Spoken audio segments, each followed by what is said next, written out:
Hello everyone and welcome to today's episode. Today I made one trade, one real money trade. I bought NVDA calls at 9.49.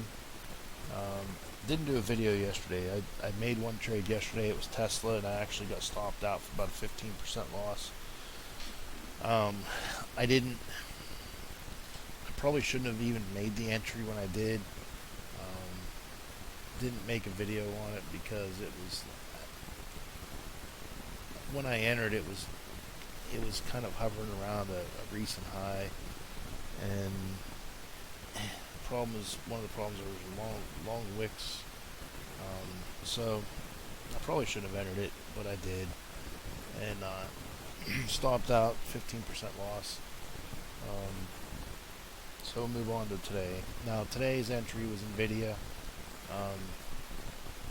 I've been talking about the 921 EMA crosses, and that's what my entry was based on today. I didn't get the perfect entry. Let me zoom in a little bit here. I didn't get the perfect entry. I wasn't looking at this chart. I missed it initially. And then I got a bad entry when I did get in. I didn't use the active trader tool. I did it the traditional way. NVIDIA was here. I came in and calls. I clicked and I came down here to hit confirm and send, and it gave me a pretty bad fill. I bought it. It filled me at 107, and as soon as it filled, I looked and it was trading at like 102 by 105. When I was looking at it, it was at 104, and I was kind of thinking I'd get filled closer to 104. But it happens. Still made money on it.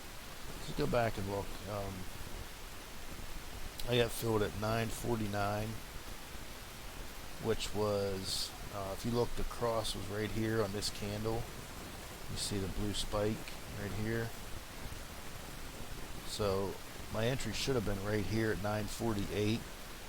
It was actually closer to here when I entered.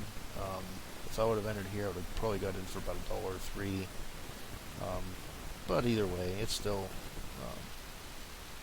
a pretty good entry. Pretty good trade. I should have held it longer than I did. I sold the first two at 10 o'clock, so about 11 minutes later. I sold the first two. I was up 10%. It moved kind of slow. NVIDIA is not the fastest mover, but I was kind of surprised. It went all the way from here. What was it? Right here when I got in.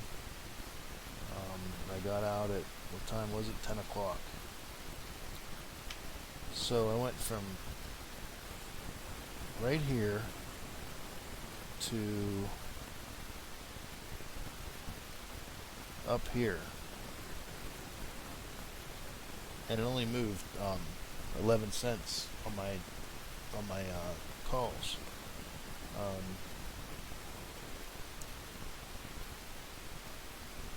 So if you see right here at 157.11 roughly, and I entered at, it was probably about a 40 cent, roughly 45 cent change, and it only moved the option price 11 cents. But the reason I got out at 10 o'clock at this level here was I got out of half of it because it was coming up on yesterday's close, and there was also a pivot point there, so I wanted to unload some of it to reduce some of my risk. And then I got out another one at 10:06, another one at 10:33. 10:06, that was this candle here, actually this one. I didn't like that it popped above here and had a big wick, so I got out of a third one here, and then the last one at 10:33, which was right here, right at the beginning of this candle. So I got out pretty close to the high of day on that last one.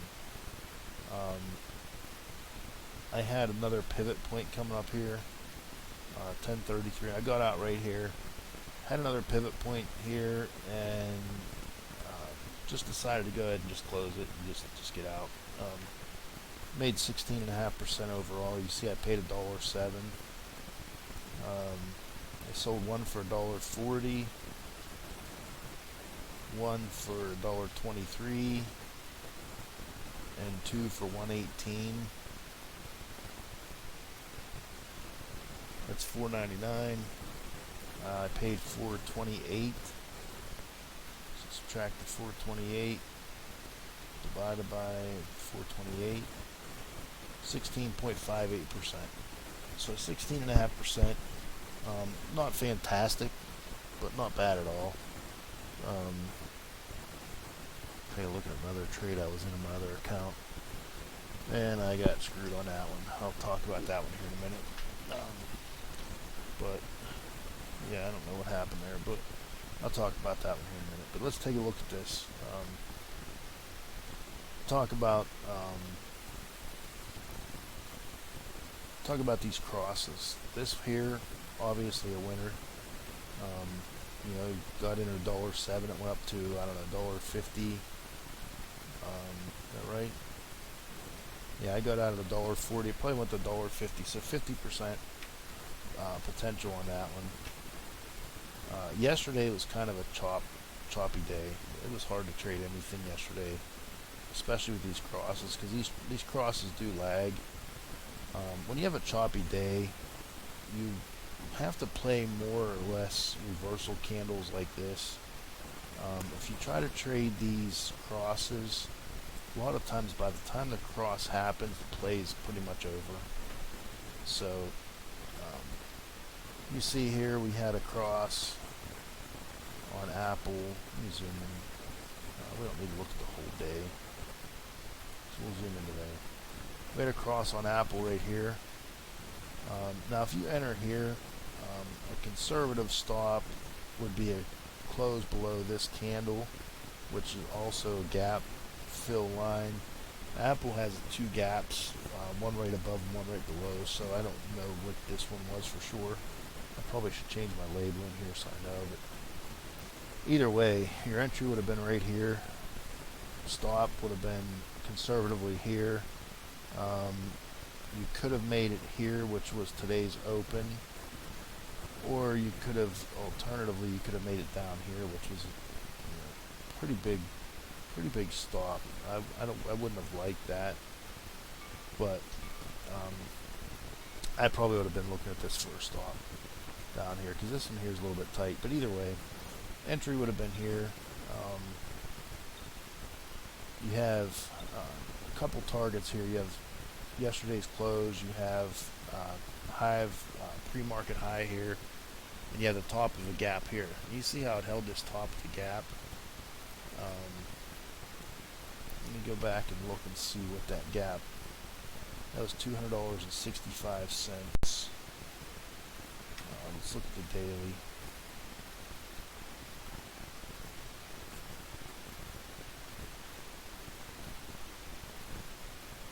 $200.65.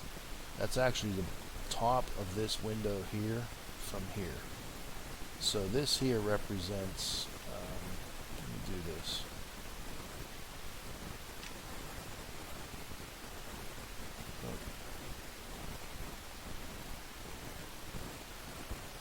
Try it again.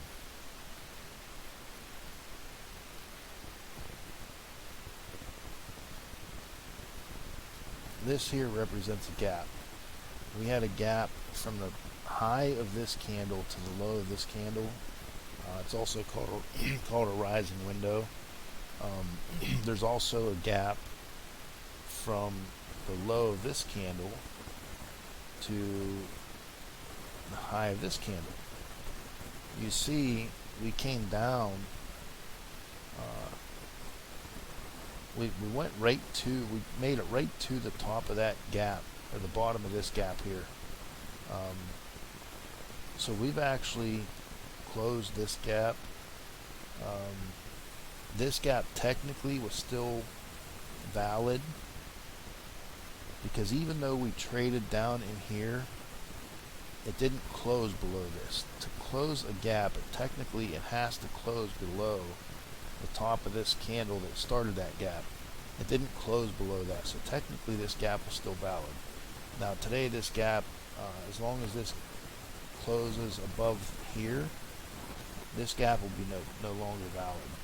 It may offer some support and resistance, but as far as a gap goes, it's no longer valid. So let's go ahead and get rid of these, just to try to clean this up a little bit. Now we still have this gap up here, so we're going to have some resistance here and here, but let's go back. So that 200.65 was actually the top of a rising window.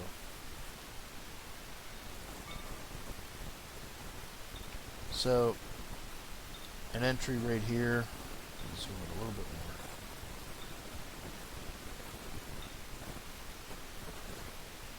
An entry right here,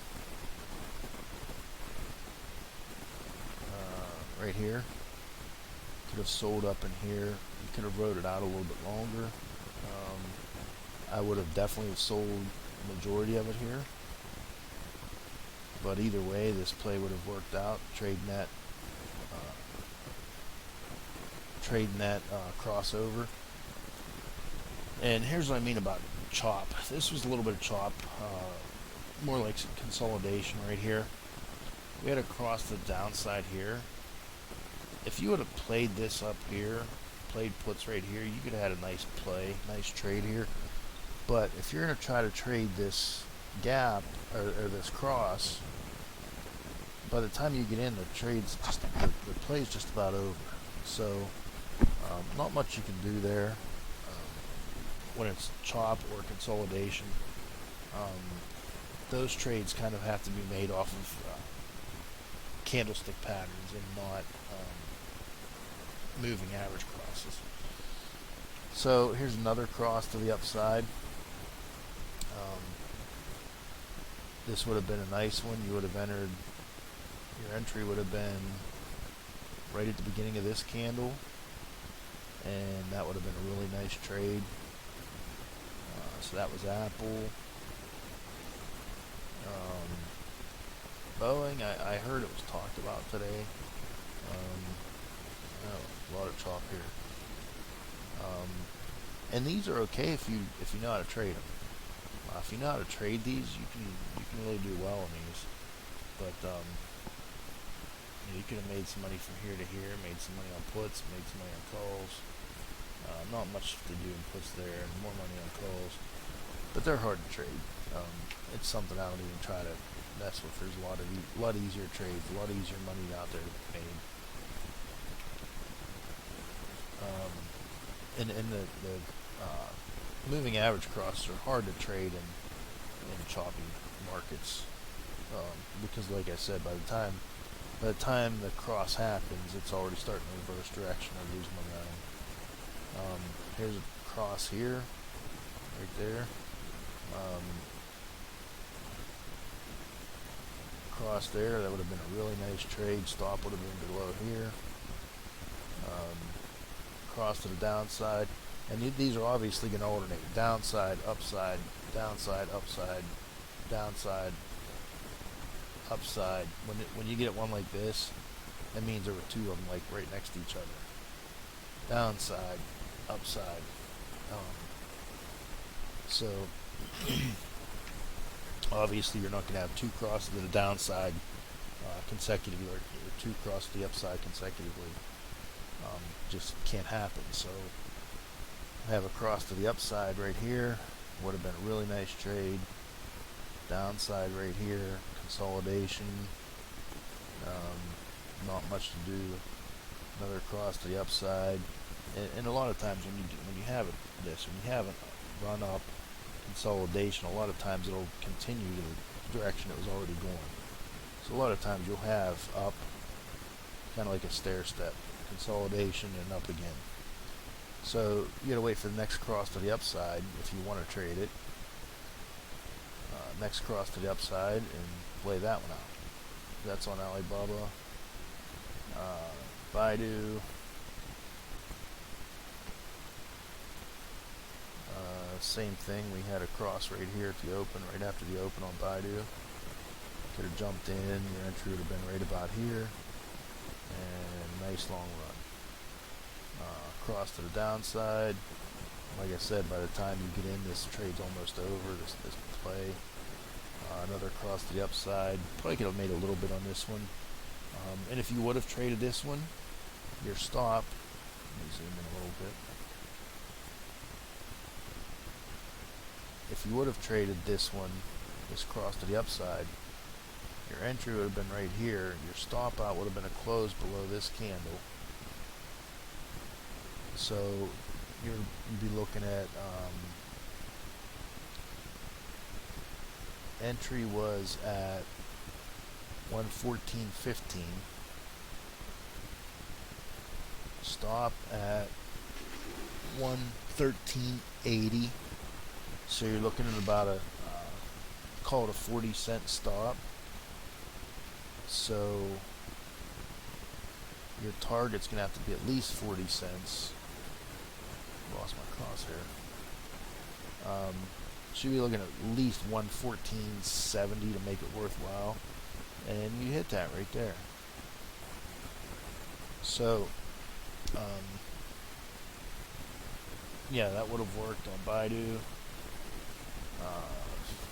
Netflix. I mean, really today you could have taken your pick and played any of these. Netflix crossed right on the opening candle. Would have been a nice trade. NVDA, we already looked at that. I traded that one. Roku.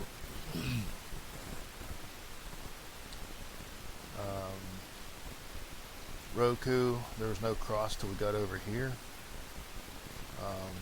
It would have been a nice trade, but it would have been hard to risk the reward, because your entry would have been the opening of this candle, which is 102.50s, we'll call it 102.50. Your stop would be down here. You'd have a $2 stop, so you need about a 104.50 target, and you wouldn't have quite got it. You still could have made money on it, but your risk reward wasn't quite there on this one. It's tough when the cross happens so far away. Plus, you have this big long run. 1, 2, 3, 4, 5, 6, 7, 8 candles. 7 candles in a row before you get your cross. It's hard to justify an entry after you have 7 green candles in a row. I'd wait for a little bit of a pullback before I'd get into something like that. Shop had a cross to the downside right at the open. It would have worked. It wouldn't have been the greatest play. Shop, you see, pretty much went sideways most of the day. Little pop there midday.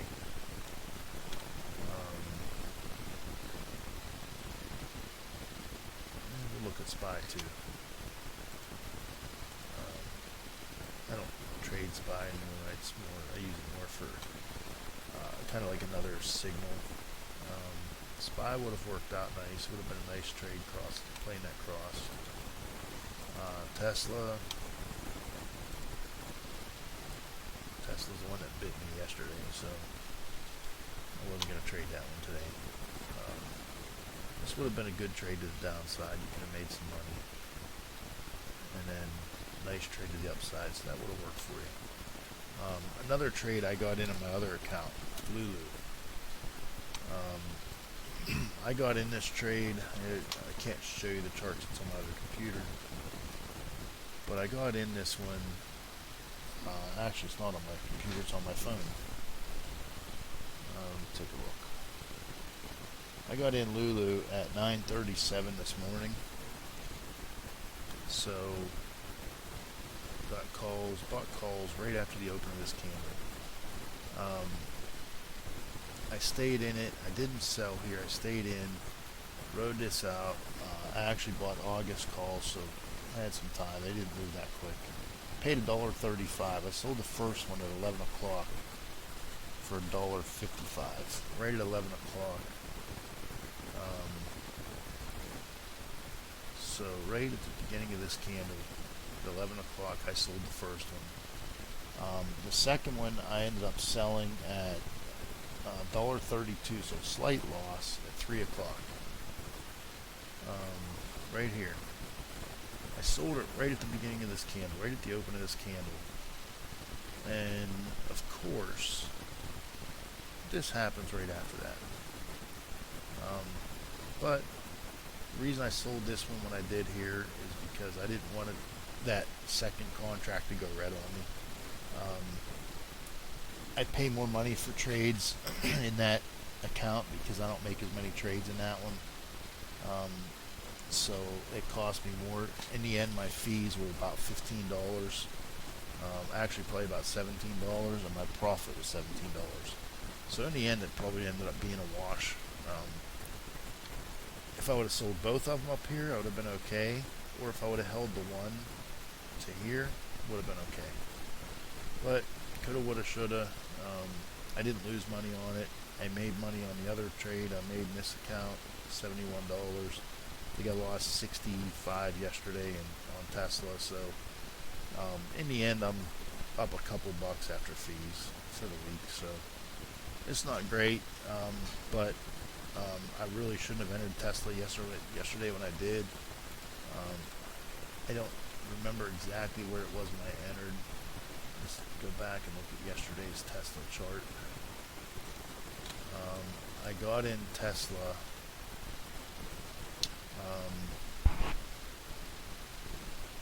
Traded calls. It's not even Tesla. No wonder it doesn't look right. Okay, here's Tesla. I got in calls in Tesla yesterday. I don't remember what time. I know I was in it for a long time. I think I got in about here. Actually, I think it was right about here, right after it broke over these highs. Got in right after it broke over these highs. I was up slightly here. It wasn't that much. And it came up and kind of double topped here and dropped. I ended up selling it. I think I stopped out somewhere around here. And yes, right after I stop out, it runs back up. In the end, I don't think I would have made money even if I would have held it here, because of time decay. I still would have lost money. But it would have been better than it was selling here. In the end, it was about a 15-16% loss, something like that. I made 16.5 today, so I'm pretty much even for the week. Shouldn't have entered that trade yesterday. For one, the market itself was bad, and two, it just wasn't that great of an entry. I don't know. I was kind of looking at this double top here, thinking, okay, once we break that, a cross was coming. It didn't quite cross yet, but I could tell it was probably going to be coming. Broke above a couple levels, and I said, okay, here we go. And I thought that we'd end up breaking above this, and we didn't. And so it cost me. I think I was up about 15-20% right here. I probably should have sold part of it, at least half, but I didn't. My fault. So anyway, thanks for watching this video, and if you have any questions, put them in the comments section. Hope this helps you in some way, and thanks for watching, and see you later. Thanks. Bye.